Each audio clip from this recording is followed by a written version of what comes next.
Check. Yeah, done.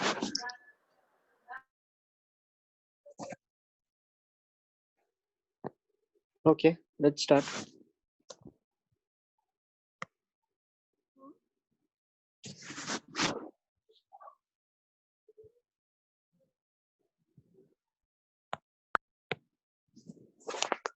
तो last time हम जो क्वेश्चन कर रहे थे उसको डिस्कस कर लेते हैं. Last time we were discussing this question. F of x is equals to sine of pi x upon box of x plus half. Yes. This question we were discussing whether it's even or odd. We had to find. जब f of minus x में put करता हूँ तो क्या आ जाएगा? Sine of pi x. Negative will come outside. This would become box of minus x plus half. Am I audible? Yes, sir. Yes, sir. Okay. Now what we will do is हमने एक चीज देखी थी. अगर x integers को belong करता है तो box of x plus box of minus x zero होगा. लेकिन अगर x इंटीजर को बिलोंग नहीं करता है तो box of x plus box of minus x would give you minus one. So from here I can replace box of minus x as minus one minus box. This is what we were doing. तो ये replace हो जाएगा minus sin of pi x upon box of minus x is minus one minus box of x. Sorry, minus one minus box of x and plus half is there. तो बन जाएगा minus sin of pi x minus of box x minus of half. So if you take minus common, this becomes sin of pi x upon box of x plus half. So this is your fx itself. तो यहाँ से मैं बोल सकता हूँ fx is an even function. Is it clear? ठीक है, fx आपका even function प्रूव कर दिया. सबको क्लियर है चीज? सर वो सर x बिलोंग्स टू आएगा तो वो जीरो आएगा तो वो इवन या ऑड दोनों हो सकता है ना. हाँ, तो इवन या ऑड दोनों हो सकता है. तो अब हमने प्रूव कर दिया कि नॉन इंटीग्रल इवन है. तो इंटीग्रल स्टेट ऑब्वियसली जीरो है तो वो इवन का पार्ट हो जाएगा ना. हाँ सर. इवन ऑड जीरो मतलब जीरो. जीरो पे हम कुछ बोल नहीं सकते, लेकिन बाकी सब वैल्यूज के लिए तो वो इवन फंक्शन है, तो पूरा रिजल्टेंट इवन फंक्शन हो जाएगा ना, है ना. चलिए नेक्स्ट क्लासिफिकेशन देखें. ये लिख लिया आप लोगों ने? हाँ सर. हाँ सर, ये सुपर लिख गया है ना. नेक्स्ट क्लासिफिकेशन देख लेते हैं, that is periodic and non periodic functions. Periodic and non periodic functions. अब पीरियोडिक और नॉन पीरियोडिक फंक्शन की जब हम बात करते हैं तो इसकी डेफिनेशन क्या है? अगर f of x plus T आपको fx मिलता है तो ये फंक्शन पीरियोडिक फंक्शन है. पीरियोडिक ये मिलता है for all x belonging to domain of the function, है ना. हर x की वैल्यू के लिए f of x plus T fx के बराबर है तो गिवन फंक्शन पीरियोडिक है. और जो लीस्ट वैल्यू होगी t की, least value of t is called as fundamental period. अब एग्जाम्पल के लिए मैं बता दूं आपको, साइन एक पीरियोडिक फंक्शन है. क्यों? Sine of 2 pi plus x क्या होता है? साइन एक्स होता है.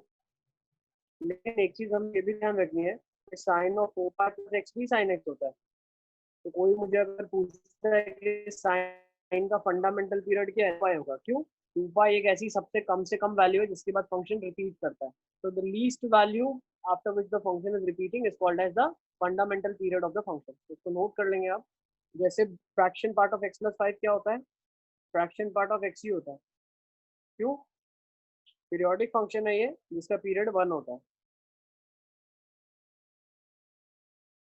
फ्रैक्शन पार्ट ऑफ x का पीरियड कितना होता है? 1 होता है. हर 1 साइकिल के बाद रिपीट करता है ना वो.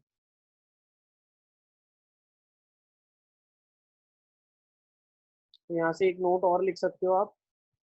f of x is equal to f of x plus t is equal to f of x plus 2t is equal to goes on till f of x plus nt.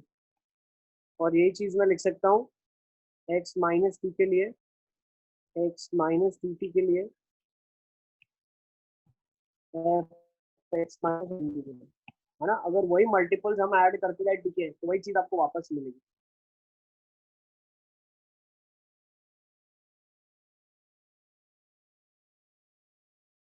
ठीक है ना।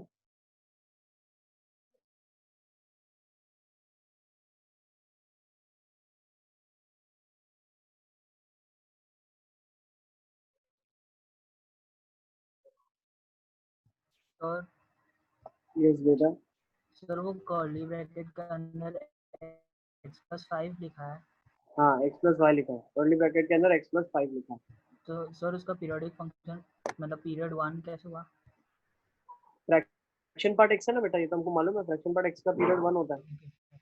इसलिए हमने बोला कि हर 1 का मल्टीपल जो है वही आंसर देगा आपको।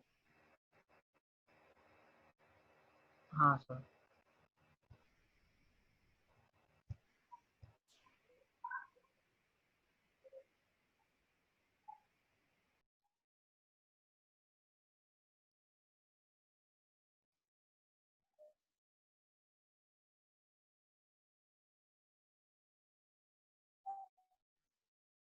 ठीक है, चले आगे। एक क्वेश्चन ले लेते हैं। मान लो आपको दिया हुआ है f of x plus f of x plus 10 is f of x plus 5 plus f of x plus 15 for all x belonging to R। Prove that fx is periodic function. आपको prove करना है fx एक periodic है और find its period. Period मत निकालना, चलो period निकाल नहीं सकोगे लेकिन डायरेक्टली हम नहीं निकाल सकते पीरियड। फंडामेंटल पीरियड हम नहीं बता सकते जब तक हमको फंक्शन नहीं पता, क्योंकि आपको पता नहीं ना कितने साइकिल के बाद रिपीट कर रहा है। हाँ लेकिन ये पता चल जाता है कि रिपीट कर रहा है तो पीरियोडिक है, बट लीस्ट वैल्यू क्या होगी वो हमको थोड़ी पता चलेगा। तो सिर्फ हम पीरियोडिक प्रूव कर सकते हैं। तो कैसे प्रूव करेंगे? x की जगह आप x+5 ले लो, तो बनेगा क्या, f of x+5 plus f of x+15 is f of x+10 plus f of x+20। Clear? अब x+5 और 15 को मैं रिप्लेस अगर करूं तो यहाँ मुझे मिलेगा f of x+10 is f of x+10 plus f of x+20। x+10 x+10 cut गया तो यहाँ से मुझे मिला f of x is equal to f of x+20। तो hence it is periodic। hence it is periodic। Sir ये एक बार और समझाओ। हमने क्या करा, x की जगह x+5 ले लिया, तो उसको इस इक्वेशन में हर x की जगह x+5 रिप्लेस कर दो, आपको ये मिल जाएगा। अब जो लेफ्ट हैंड साइड चीज बनाई मैंने वो राइट हैंड साइड इसके बराबर है, तो ये दोनों इक्वल हो जाएंगे। उनको कंपेयर कर लिया तो f of x equal to f of x plus 20 आ गया। अब तो एफ ऑफ पता एक्स कैसे चला कि x+5 हाँ सर वो सब्स्टिट्यूट करेंगे? यहाँ पे देखो ना, 5 ज्यादा है ना, ये इससे 5 ज्यादा है, ये इससे 5 ज्यादा है ना। सही है, तो यहाँ से थोड़ा आइडिया आ गया कि 5 बढ़ा के लिखना पड़ेगा, क्योंकि एक्स की जगह कुछ भी सब्स्टिट्यूट कर सकते हैं जो इसको सेटिस्फाई करे, सर है और ना। वहाँ मतलब f of x+5 फिर f of x+15 वो समझ में आया, फिर f of x+10 और f of x+20 कैसे हुआ? फिर ये वैल्यू इधर डालोगे तो राइट हैंड साइड भी तो डालना पड़ेगा ना। ये जो आपने x+5 डाला वो राइट हैंड साइड भी तो डालना पड़ेगा ना हमको। हाँ हाँ सर। लिख लो इसको। फिर इम्पोर्टेंट नोट की तरफ चलते हैं हम लोग। Constant function is periodic. Constant function is periodic but period is not defined. Sir एक मिनट ऊपर स्क्रॉल करो ना। हाँ बेटा लिख।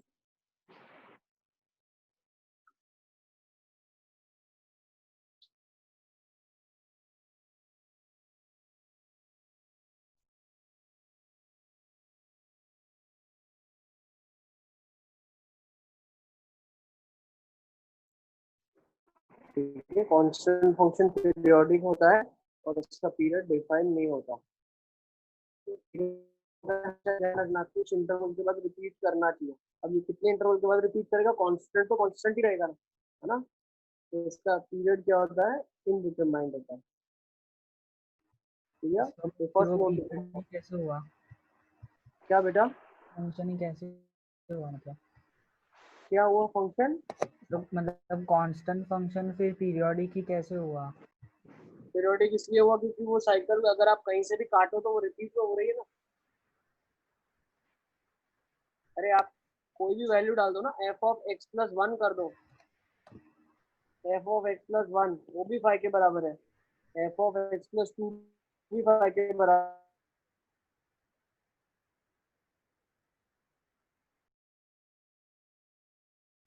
नहीं बता पा रहे इसलिए उसका पीरियड इनडिटरमाइंड है, बट है तो पीरियोडिक।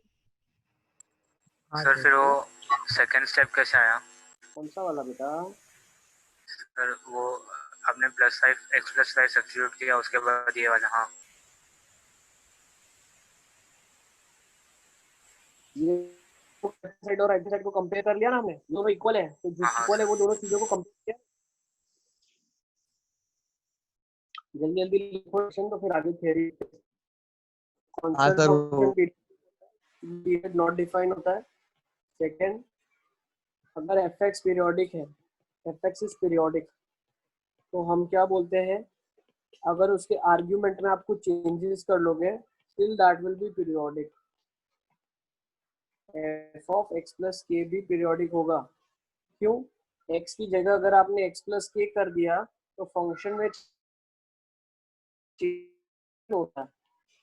ये कैसे बोल रहा हूँ, ट्रांसलेशन ऑन एक्स एक्सिस होता है, ग्राफ में कोई चेंज नहीं आता। जैसे साइन एक्स है,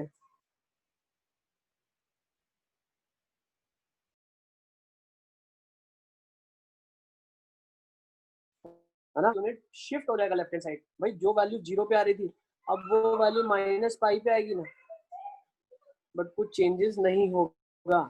ठीक है, नेक्स्ट इसी में कंटिन्यू करते, थर्ड पॉइंट नहीं लिखते। सिमिलरली मैं बोल सकता हूँ एफ ऑफ एक्स प्लस बाहर के कर दिया तो ये भी पीरियोडिक होगा। क्यों? इसकी वजह है फंक्शन की रेंज चेंज हो जाती है लेकिन फंक्शन थोड़ी ना चेंज होता है। भाई अगर साइन एक्स है, same example, f of x is equal to sine x है, तो मैं बोल सकता हूँ f of x is equal to sine x plus two. अब भाई फंक्शन तो साइन ही है, सिर्फ रेंज चेंज हो गई, पहले माइनस वन टू वन थी, अभी वन से थ्री आंसर देगी। किसी को डाउट है इसमें तो बता दो मुझे। सिमिलरली अगर एफ एक्स को मैं चेंजेस कर देता हूँ इस तरीके से, एफ एक्स पीरियोडिक है तो के टाइम्स एफ एक्स भी पीरियोडिक होगा। इसका एग्जाम्पल क्या ले सकते हैं हम लोग, भाई टू साइन एक्स है, अब टू साइन एक्स क्या हुआ, साइन एक्स का ग्राफ माइनस वन से वन था, टू साइन एक्स का माइनस टू से टू, क्या ये पीरियोडिसिटी चेंज कर रहा है? नहीं चेंज कर रहा है। ये क्लियर? सर के में मतलब 1/2 और वैसे सारी वैल्यू भी आ गई ना? सब आ गई बेटा, कुछ भी 5/2 डाल दो आप तो 5/2 साइन एक्स भी तो पीरियोडिक है। ये सिर्फ हाँ ग्राफ को सर क्या आ गया। करेगा, ग्राफ को स्ट्रेच कर देगा। स्ट्रेच मतलब साइन एक्स का ग्राफ ऐसा था, अभी साइन एक्स का ग्राफ ऐसे होगा, रेंज बढ़ेगी या घटेगी, लेकिन जहाँ पे जीरो हो रहा था, जहाँ पे मैक्सिमम 5/2 आ रहा था, वो तो सेम ही रहेगा ना। एक्स को जब तक आप छेड़ोगे नहीं तब तक कोई प्रॉब्लम नहीं होगा। एक्स को छेड़ने का मतलब है एक्स जो इनपुट में है उसकी जगह पे अगर आप मान लो x/2 आपने कर दिया तो छेड़खानी हो गई, 2x कर दिया तो छेड़खानी हो गई, लेकिन x + 5 कर दिया तो कोई छेड़खानी नहीं हुई, एक्स एक्सिस पे ट्रांसलेशन हुआ। ठीक है, नेक्स्ट देख लेते हैं point, sine of third pi point. Plus x में भी तो मतलब पीरियड चेंज कर जाएगा ना? कैसे चेंज कर जाएगा? हाँ अगर तो पाई मतलब शिफ्ट हो जाएगा तो से होता है ना। अरे क्यों चेंज, शिफ्ट क्यों, चेंज क्यों होगा पीरियड में भैया? शिफ्ट हो जाएगा तो क्या हो गया, साइन ऑफ एक्स + 5, मतलब पहले जो वैल्यू जीरो पे आपको मिल रही थी अभी वो किस पे मिलेगी, -5 पे मिलेगी। हाँ मतलब वो पीरियड तो वही रहेगा। हाँ ग्राफ तुम्हारा हिलेगा, एक्स एक्सिस पे उसको आप शिफ्ट करोगे बट थोड़ी ना कोई चेंजेस होगा। हाँ थर्ड देख लेते हैं, अगर आपका एफ ऑफ एक्स पीरियोडिक है,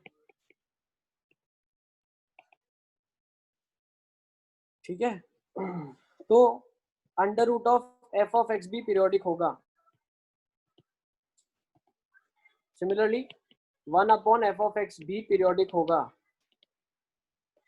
और इन सबका पीरियड भी टी ही रहेगा। पीरियड चेंज नहीं होता है, आप फंक्शन का रूट कर लो या फंक्शन को रेसिप्रोकल कर दो, पीरियड चेंज नहीं होता है। फोर्थ नोट, अगर फंक्शन ax प्लस b के फॉर्म में आ जाएगा अब, ठीक है, ध्यान रखना fx का पीरियड t था, तो f of ax plus b का पीरियड हो जाएगा t अपॉन a।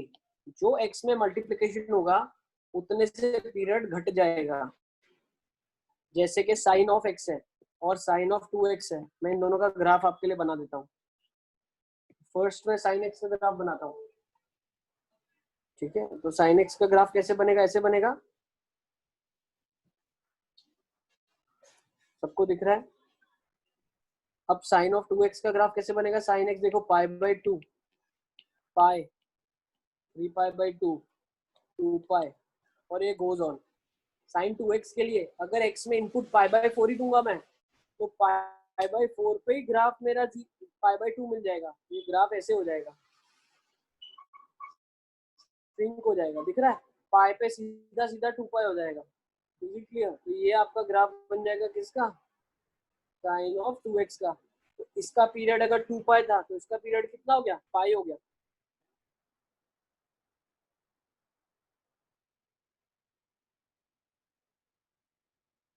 आप इससे मल्टीप्लाई करते हो आर्गुमेंट को, तो पीरियड ऐसे डिवाइड हो जाता है। यही हमारा कंक्लूजन है। तो एक एग्जांपल के लिए अगर हम, यस बेटा, तो बट यहाँ तो हमने x के साथ ही छेड़छाड़ कर दी ना। पीरियड भी तो चेंज हो गया ना। x से छेड़छाड़ करोगे तो पीरियड चेंज होगा, वही बता रहा हूँ मैं। अब आपको इसका पीरियड बताना है, 2 into fraction part of 5x plus 7 upon 9 plus 11 upon 13, इसका पीरियड क्या हो जाएगा,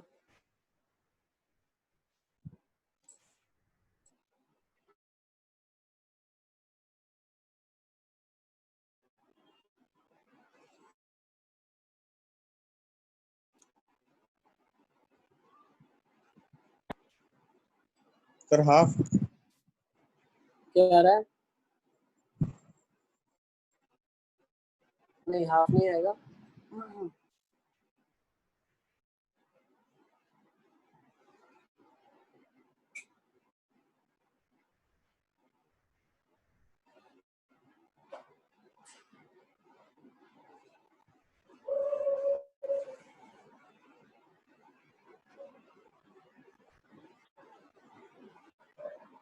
चलिए तो देख लेंगे इसको थोड़ा सा कैसे बन रहा है।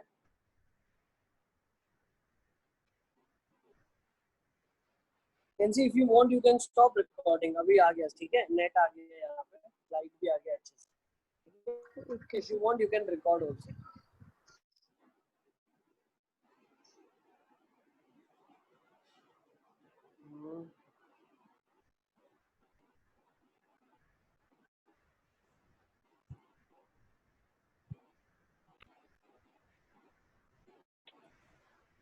ओके,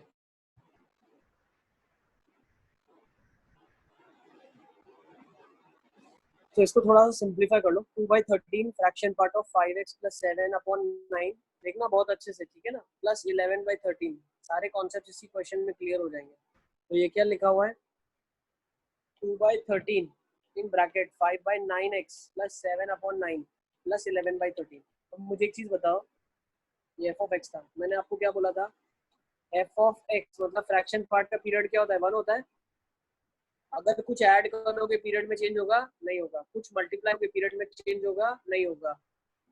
x में कुछ ऐड करोगे पीरियड में चेंज होगा, नहीं होगा। तो किसकी वजह से चेंज होगा, सिर्फ 5/9 की वजह से। तो जिससे मल्टीप्लाई किया उससे पीरियड को डिवाइड करना पड़ेगा, तो पीरियड इसका क्या हो जाएगा, 9/5। यस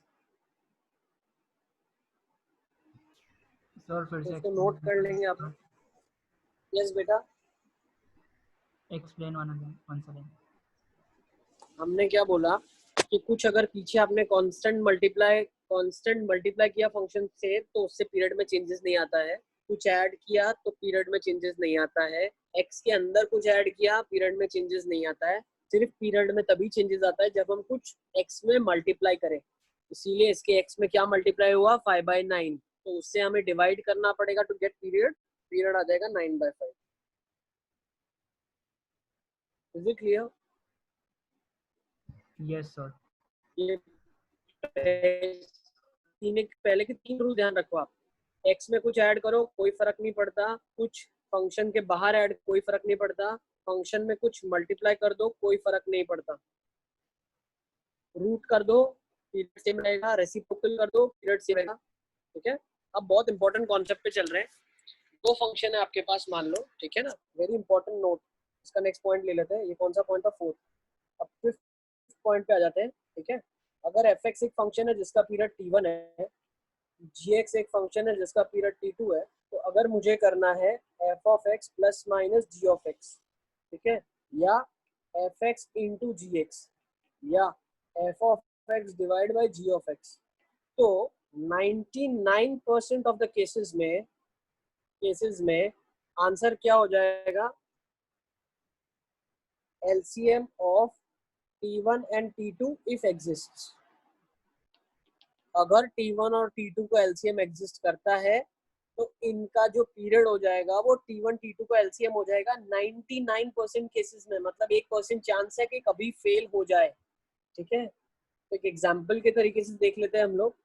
अच्छा, एक और इसमें चीज लिख दो. If period does not exist, resultant function is aperiodic. जो आप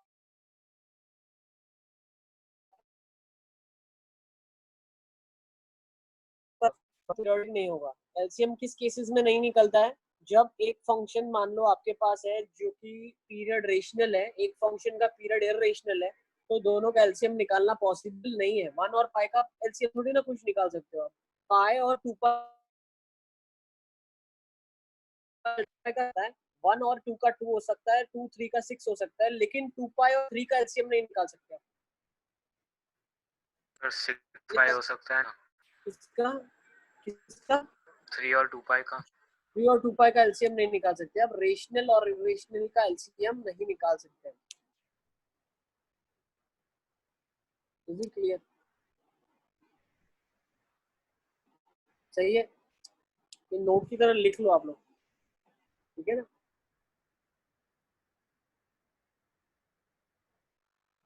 चलो 6 पॉइंट देख लेते हैं फटाफट. सर उस पे अब एग्जांपल का 6 पॉइंट लिख लो पहले. किस किस का एलसीएम निकाल सकते, किस किस का नहीं निकाल सकते. जैसे एलसीएम अगर आपके पास लिखा हुआ 8 और पाई, तो ये डज नॉट एग्जिस्ट है. एलसीएम आपके पास निकालना है पाई और पाई स्क्वायर का, तो ये भी डज नॉट एग्जिस्ट आ जाएगा. क्यों? पाई एक अलग इरेशनल नंबर है, पाई स्क्वायर अपने में एक अलग इरेशनल नंबर है, तो दो अलग अलग इरेशनल नंबर्स का भी आप नहीं निकाल सकते. जैसे कि एलसीएम अगर मुझे निकालना है √2 और √3 का, तो वो भी डज नॉट एग्जिस्ट आ जाएगा. ठीक है. नेक्स्ट, अगर मुझे एलसीएम निकालना है 8 और 12 का, तो बहुत आसानी से निकाल लूंगा 24. अगर मुझे एलसीएम निकालना है 2 पाई और 3 पाई का, तो ये 6 पाई आ जाएगा. ठीक है ना. अगर मुझे एलसीएम निकालना है √2 का और पाई का, तो भी ये डज नॉट एग्जिस्ट आ जाएगा. ठीक है. लिख लो इसको.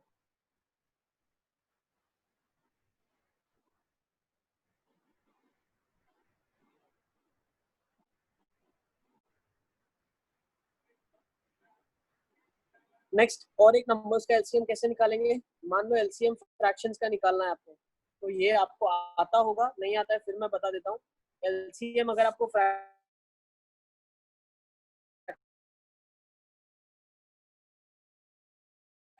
निकालते हैं हम.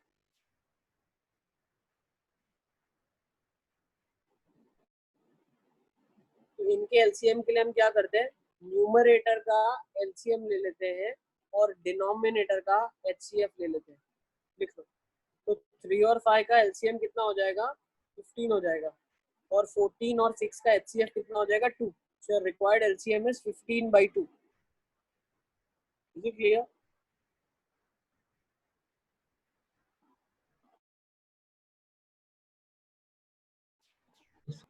अब क्वेश्चंस देख लेते हैं थोड़े बहुत. ये किसी को डाउट है इसमें?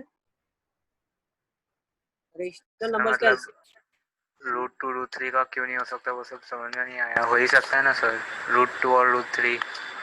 ये क्वेश्चन कर लेते हैं ना हम, आपको अभी क्लैरिटी आ जाएगी ना। मान लो साइन एक्स है और फ्रैक्शन पार्ट ऑफ एक्स है, क्या ये फंक्शन पीरियोडिक फंक्शन होगा?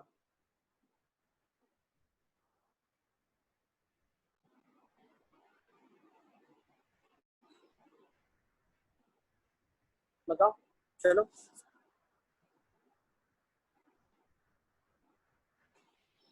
तुम एक्चुअली एलसीएम का मतलब समझते नहीं हो। What do you mean by LCM? You know, LCM जब हम पीरियोडिक फंक्शन में बात कर रहे हैं, मतलब ये कुछ कॉमन रेशनल पार्ट के बाद रिपीट कर रहा है। मतलब एक का अगर एलसीएम 2 पाई ले रहा हूँ, एक का अगर मैं पाई ले रहा हूँ, इसका मतलब है एक की अगर मैं 2 साइकिल डालूंगा और दूसरे की एक ही साइकिल अगर डालूंगा तो रिपीटिशन होगा इतनी साइकिल्स के बाद। √2 और √3 का कॉमन मल्टीपल कब आएगा? अभी आप नहीं। समझ रहे हो? अब तुम इसका ग्राफ बना के देखो। You try to draw the graph of this sine x and fraction part of x. क्या ये रिपीटिंग ग्राफ है?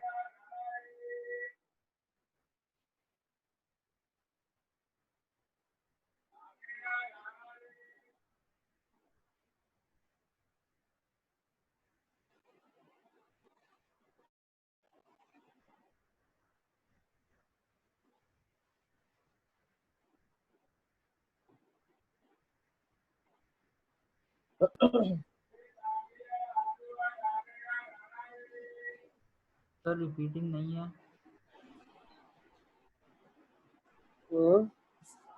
नहीं है? ठीक है ना, तो बिल्कुल यहाँ से आपको पता चलना चाहिए 2 पाई पीरियड है, इसका पीरियड 1 है, तो यहाँ से मैं क्या बोल सकता हूँ? ए पीरियोडिक। इनका एलसीएम नहीं लिया जा सकता। ठीक है, एलसीएम का कॉन्सेप्ट एक्चुअली इरेशनल नंबर्स के लिए है ही नहीं, लेकिन फिर भी अगर इरेशनल और इरेशनल है जिनका कुछ कॉमन मल्टीपल है रेशनल टाइम्स, तो हम ले सकते हैं। Is it clear?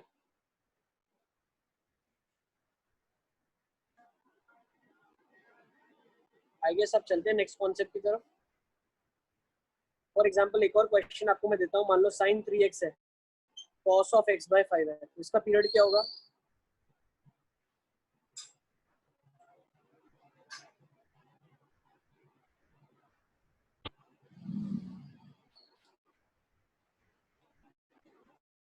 sin 3x plus cos of x/5। भाई 3x का पीरियड क्या हो जाएगा? 2π/3 हो जाएगा, और इसका कितना हो जाएगा? 10π हो जाएगा। तो बिल्कुल ऑब्वियसली सर मतलब क्या आ ऊपर जाएगा? वाले का आपने बोला था ना ग्राफ बनाओ, तो वो कैसे बनाएंगे? बनाओ ना, तुम वैल्यूज लेके तुम ग्राफ बनाओ ना।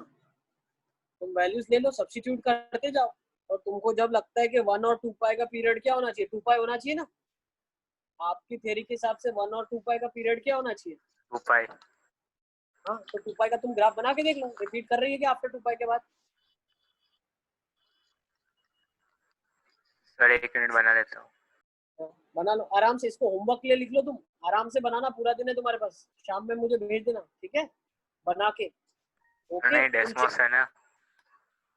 कोई बात नहीं, डेस्मोस से तुम एक बार चेक कर लो, डेस्मोस से भी। तुमको खुद से भी स्केच करना है तो खुद से आराम से स्केच करके मुझे बताना, ठीक है? जब तक सेकंड का आप लोग फटाफट निकाल लें। 2π/3 है और इसका क्या आ जाएगा? 10π आ जाएगा। तो इनका कॉमन पीरियड क्या होगा? डिनोमिनेटर्स का एलसीएम 1, न्यूमरेटर का एचसीएफ, न्यूमरेटर का एलसीएम, डिनोमिनेटर का एचसीएफ। तो 1 और 3 का एचसीएफ 1 होगा, और 2π और 10π का एलसीएम 10π हो जाएगा, बिल्कुल है ना? तो आंसर आ जाएगा 10π। मैंने कुछ आपको बोला था कि 99% केस में नहीं चलेगा, तो वो 1% कौन सा केस है उसको देख लेते हैं। What is period of sin x by cos x? सबको मेरी आवाज आ रही है? Yes, sir. सर ये कॉमन पीरियड वाला समझनी पड़ी, वो 10π कैसे आया? बेटा आपको करना है फ्रैक्शंस, जैसे पाई और पाई का एलसीएम तो पाई आ जाएगा, लेकिन 2/3 और 10 का एलसीएम क्या आ जाएगा? 10 आ जाएगा ना। कैसे आएगा? 2/3 और 10 में डिनोमिनेटर में क्या क्या है? 3 और 1, तो एचसीएफ क्या आ जाएगा उसका? 1 आ जाएगा, हाँ सर। है ना? और 2 और 10 का एलसीएम क्या आ जाएगा? 10 आ जाएगा। हाँ ठीक सर। है, ज्यादा अगर डिफिकल्टी होती है तो आप ऐसे सोचो ना, क्या मैं 10 पाई को 2 पाई बाय 3 से डिवाइड कर सकता हूँ? हाँ बिल्कुल कर सकता हूँ, 15 पाई आ जाएगा भाई। 15 times of this gives me this answer.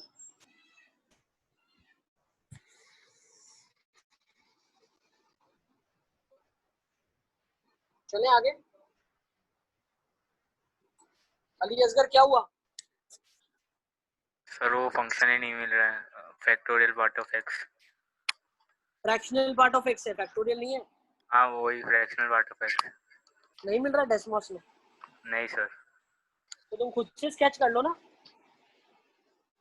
उसको लिख लो, टेंशन मत लो, आपके पास काफी टाइम है, आप उसको स्केच करके मेरे साथ शेयर करें। सर ठीक है, डेस्मोस के ऊपर तुम ज्यादा डिपेंडेंट हो तो ग्राफ बनाने में वीक हो जाओगे। ठीक है, हाथ में डायरेक्टली रेडीमेड ग्राफ तो अच्छा ही लगता है, खुद से आप बना के देखेंगे तो आपको पता चलेगा क्या सही क्या गलत है ना, एक एक वैल्यू जो अपने हाथ से तुम पुट करोगे। नेक्स्ट, अब एक एक्सेप्शन मैं आपको दे रहा हूँ, जो एक्सेप्शंस थे, sin x upon cos x, sin x का पीरियड 2 पाई, cos x का पीरियड 2 पाई, तो भाई एलसीएम तो 2 पाई आना चाहिए, but sin x by cos x का पीरियड क्या होता है? 10x होता है ना, और 10x का पीरियड क्या होता है? पाई होता है। ठीक है, तो इस चीज में आपका आंसर पाई आ जाएगा। अभी केमिस्ट्री वाले एक्सेप्शंस नहीं है, ये काफी लॉजिकली आपको इसकी वैल्यूज निकालनी है। क्या इंटरवल के बाद रिपीट करेगा? तो पाई के बाद रिपीट करेगा। ठीक है, हमने आपको एक तरीका बताया कि आप चाहो तो एलसीएम लेके एक बार सोच लेना, ठीक है, नहीं तो आपको निकालना तो पीरियड चेक करके ही है। ठीक है, नेक्स्ट देख लेते हैं आप क्वेश्चन एक और, कि कहाँ कहाँ पे ये नहीं चलता है। जैसे अगर मैं इसकी बात करूं, mod of sine x plus mod of cos x दिया है, इसका पीरियड क्या हो जाएगा? Mod of sine x plus mod of cos x, भाई मॉड ऑफ साइन एक्स का पीरियड क्या हो जाएगा? पाई। मॉड ऑफ कॉस एक्स का पीरियड क्या हो जाएगा? पाई। किसी को इसमें दिक्कत है क्या? यस और नो? मॉड साइन एक्स का पीरियड पाई होता है, समझ आ रहा है? तो कैसे? बताओ। मॉड ऑफ साइन एक्स का ग्राफ हम कैसे बनाते हैं? साइन एक्स, अब मॉड एक्स का मतलब क्या होता है? जो भी पार्ट आपका नेगेटिव है, जैसे मान लो ग्राफ अब नीचे जाने की कोशिश कर रहा है, तो जब ये वैल्यूज में सब्स्टिट्यूट करूंगा नेगेटिव आंसर मिलेगा, उसको मॉड क्या कर देगा? उठा के ऊपर कर देगा। जैसे मैंने आंसर माइनस हाफ आया तो मॉड उसको क्या कर देगा? प्लस हाफ कर देगा, तो ग्राफ ऊपर आ जाएगा, तो ऐसा ग्राफ बन जाएगा, है ना? ठीक है, तो सर मॉड अगर ऑफ साइन एक्स साइन का ऑफ ग्राफ बन जाएगा। मॉड एक्स होता तो खाली वाई एक्सिस के आगे ही बनता ग्राफ। नहीं, ऐसा नहीं है। Mod sine of mod x का ग्राफ अगर बनाना होता तो साइन ऑफ मॉड एक्स का ग्राफ ऐसे बनता, सॉरी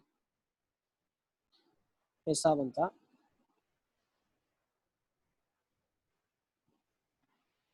क्यों ऐसा बनता?